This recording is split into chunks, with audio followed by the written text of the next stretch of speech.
പുറപ്പാട് പുസ്തകം 4-ാം അധ്യായം. അതിന് മോശ, അവർ എന്നെ വിശ്വസിക്കാതെയും എൻ്റെ വാക്ക് കേൾക്കാതെയും യഹോവ നിനക്ക് പ്രത്യക്ഷനായിട്ടില്ല എന്നു പറയും എന്നുത്തരം പറഞ്ഞു.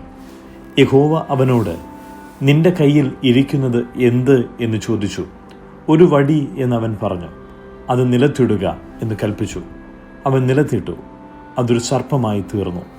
മോശ അതിനെ കണ്ട് ഓടിപ്പോയി.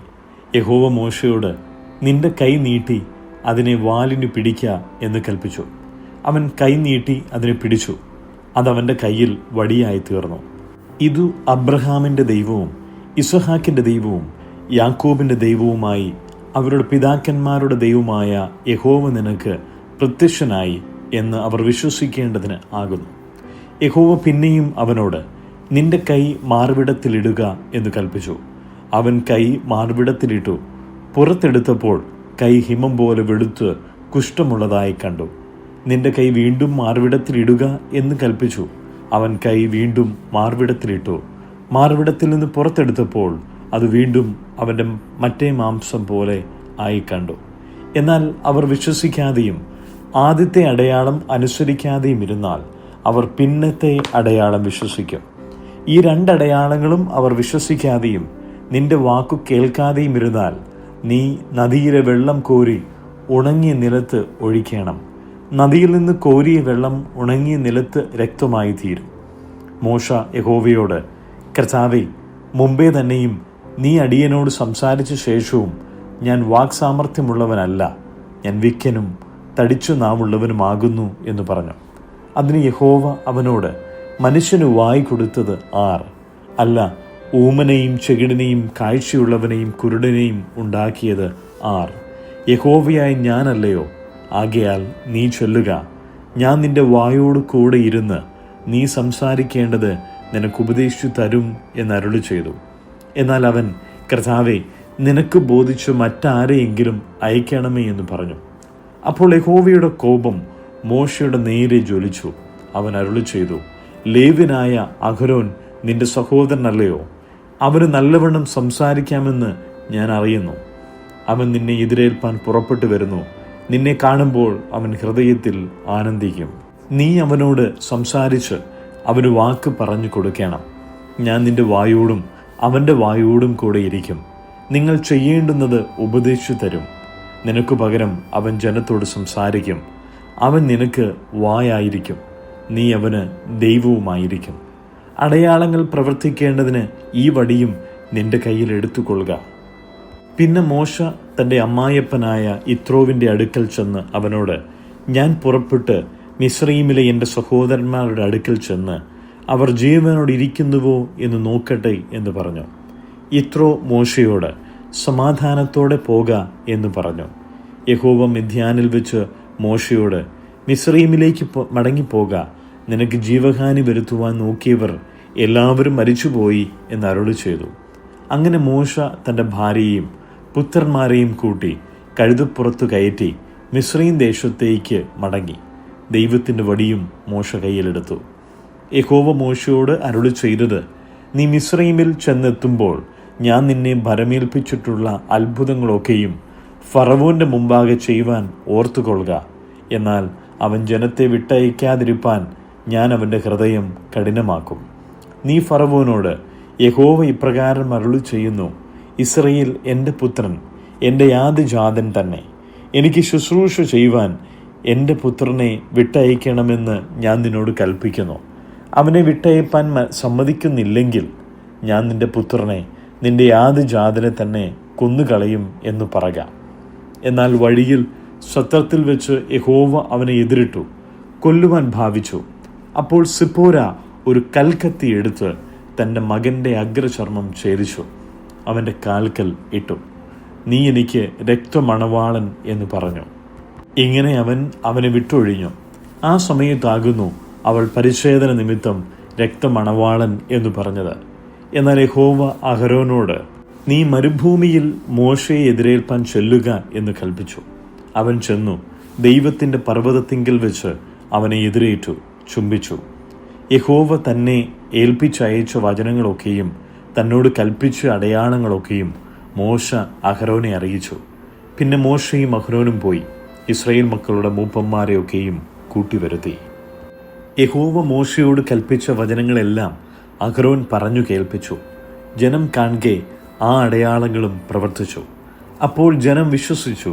യഹോവ ഇസ്രായേൽ മക്കളെ സന്ദർശിച്ചു എന്നും തങ്ങളുടെ കഷ്ടത കടാക്ഷിച്ചു എന്നും കേട്ടിട്ട് അവർ കുമ്പിട്ട് നമസ്കരിച്ചു. പുറപ്പാട് പുസ്തകം 5-ാം അധ്യായം. അതിൻ്റെ ശേഷം മോശയും അഹ്റോനും ചെന്നു ഫറവോനോട്, മരുഭൂമിയിൽ എനിക്ക് ഉത്സവം കഴിക്കേണ്ടതിന് എൻ്റെ ജനത്തെ വിട്ടയക്കണം എന്നിപ്രകാരം ഇസ്രായേലിന്റെ ദൈവമായ യഹോവ കൽപ്പിക്കുന്നു എന്ന് പറഞ്ഞു. അതിന് ഫറവോൻ, ഇസ്രായേലിനെ വിട്ടയപ്പാൻ തക്കവണ്ണം ഞാൻ യഹോവയുടെ വാക്കു കേൾക്കേണ്ടതിന് അവനാർ? ഞാൻ യഹോവയെ അറിയുകയില്ല, ഞാൻ ഇസ്രായേലിനെ വിട്ടയക്കുകയുമില്ല എന്ന് പറഞ്ഞു.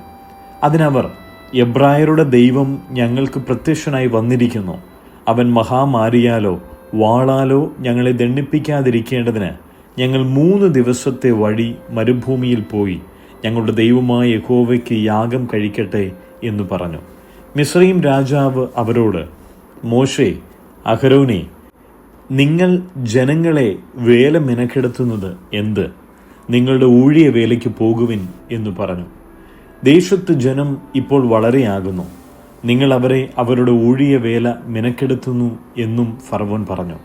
അന്ന് ഫറവോൻ ജനത്തിൻ്റെ ഊഴിയ വിചാരകന്മാരോടും പ്രമാണികളോടും കൽപ്പിച്ചത് എന്തെന്നാൽ, ഇഷ്ടിക ഉണ്ടാക്കുവാൻ ജനത്തിന് മുമ്പിലത്തെ പോലെ ഇനി വൈക്കോൽ കൊടുക്കരുത്. അവർ തന്നെ പോയി വൈക്കോൽ ശേഖരിക്കട്ടെ. എങ്കിലും ഇഷ്ടികയുടെ കണക്ക് മുമ്പിലത്തെ പോലെ തന്നെ അവരുടെ മേൽ ചുമത്തേണം. ഒട്ടും കുറയ്ക്കരുത്. അവർ മടിയന്മാർ. അതുകൊണ്ടാകുന്നു ഞങ്ങൾ പോയി ഞങ്ങളുടെ ദൈവത്തിന് യാഗം കഴിക്കട്ടെ എന്ന് നിലവിളിക്കുന്നത്. അവരുടെ വേല അതിഭാരമായിരിക്കട്ടെ. അവർ അതിൽ കഷ്ടപ്പെടട്ടെ. അവരുടെ വ്യാജ വാക്കുകൾ കേൾക്കരുത്.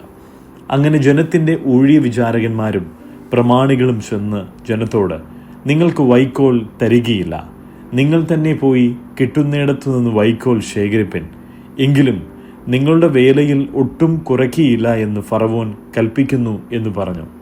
അങ്ങനെ ജനം വൈക്കോലിന് പകരം താളടി ശേഖരിപ്പാൻ മിസ്രയീം ദേശത്ത് എല്ലായിടവും ചിതറി നടന്നു. ഊഴിയ വിചാരകന്മാർ അവരെ ഹേമിച്ചു.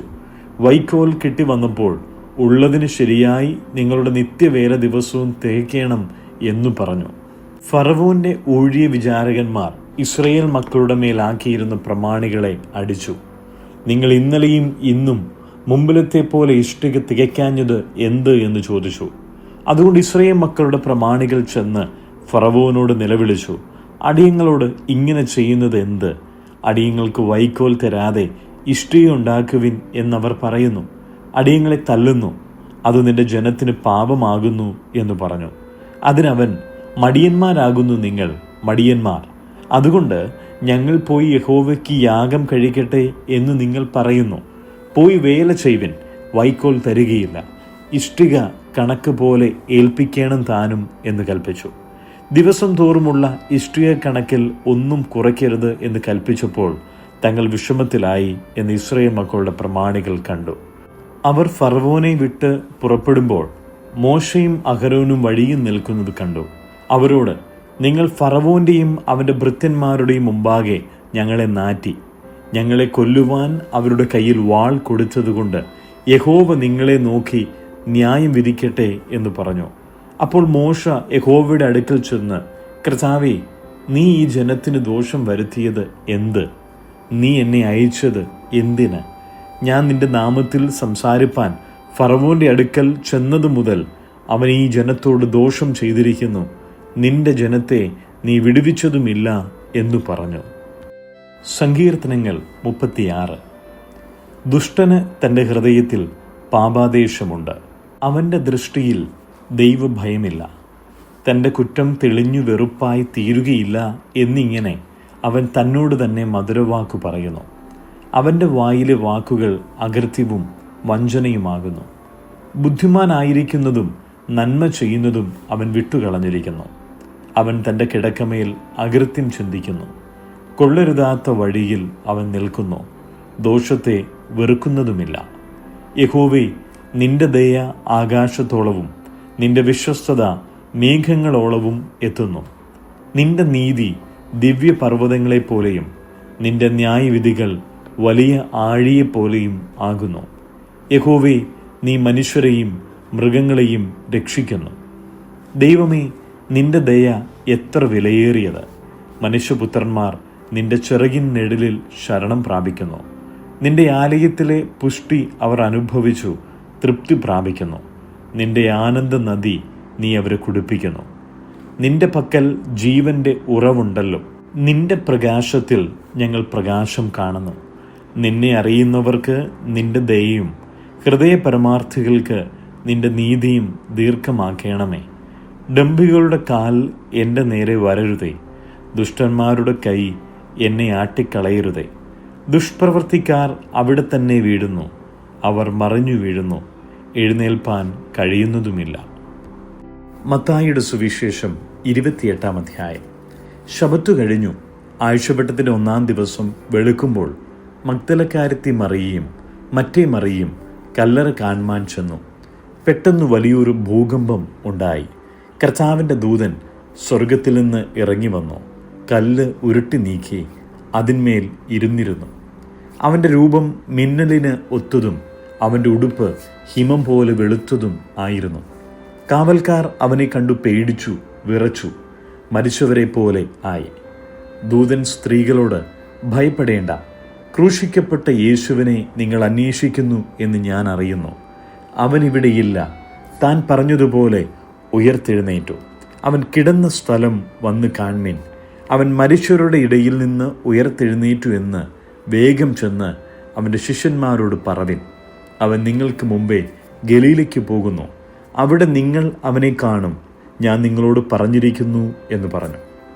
അങ്ങനെ അവർ വേഗത്തിൽ ഭയത്തോടും മഹാസന്തോഷത്തോടും കൂടി കല്ലറ വിട്ടു അവൻ്റെ ശിഷ്യന്മാരോട് അറിയിപ്പാൻ ഓടിപ്പോയി. എന്നാൽ യേശു അവരെ എതിരേറ്റു. നിങ്ങൾക്ക് വന്ദനം എന്ന് പറഞ്ഞു. അവർ അടുത്തു ചെന്നു അവൻ്റെ കാൽ പിടിച്ചു അവനെ നമസ്കരിച്ചു. യേശു അവരോട്, ഭയപ്പെടേണ്ട, നിങ്ങൾ പോയി എൻ്റെ സഹോദരന്മാരോട് ഗലീലയ്ക്ക് പോകുവാൻ പറവിൻ. അവിടെ അവർ എന്നെ കാണും എന്ന് പറഞ്ഞു. അവർ പോകുമ്പോൾ കാവൽക്കൂട്ടത്തിൽ ചിലർ നഗരത്തിൽ ചെന്ന് സംഭവിച്ചതെല്ലാം മഹാപുരോഹിതന്മാരോട് അറിയിച്ചു. അവർ ഒന്നിച്ചുകൂടി മൂപ്പന്മാരുമായി ആലോചന കഴിച്ചിട്ട് പടയാളികൾക്ക് വേണ്ടുവോളം പണം കൊടുത്തു. അവൻ്റെ ശിഷ്യന്മാർ രാത്രിയിൽ വന്ന്, ഞങ്ങൾ ഉറങ്ങുമ്പോൾ അവനെ കട്ടുകൊണ്ടുപോയി എന്ന് പറവൻ. വസ്തുത നാടുവാഴിയുടെ സന്നിധാനത്തിൽ എത്തിയെങ്കിലോ ഞങ്ങൾ അവനെ സമ്മതിപ്പിച്ച് നിങ്ങളെ നിർഭയരാക്കിക്കൊള്ളാം എന്ന് പറഞ്ഞു. അവർ പണം വാങ്ങി ഉപദേശപ്രകാരം ചെയ്തു. ഈ കഥ ഇന്നുവരെ യഹൂദന്മാരുടെ ഇടയിൽ പരക്കെ നടപ്പായിരിക്കുന്നു. എന്നാൽ 11 ശിഷ്യന്മാർ ഗലീലയിൽ യേശു അവരോട് കൽപ്പിച്ചിരുന്ന മലയ്ക്കു പോയി. അവനെ കണ്ടപ്പോൾ അവർ നമസ്കരിച്ചു. ചിലരോ സംശയിച്ചു. യേശു അടുത്തു ചെന്ന്, സ്വർഗത്തിലും ഭൂമിയിലും സകല അധികാരവും എനിക്ക് നൽകപ്പെട്ടിരിക്കുന്നു.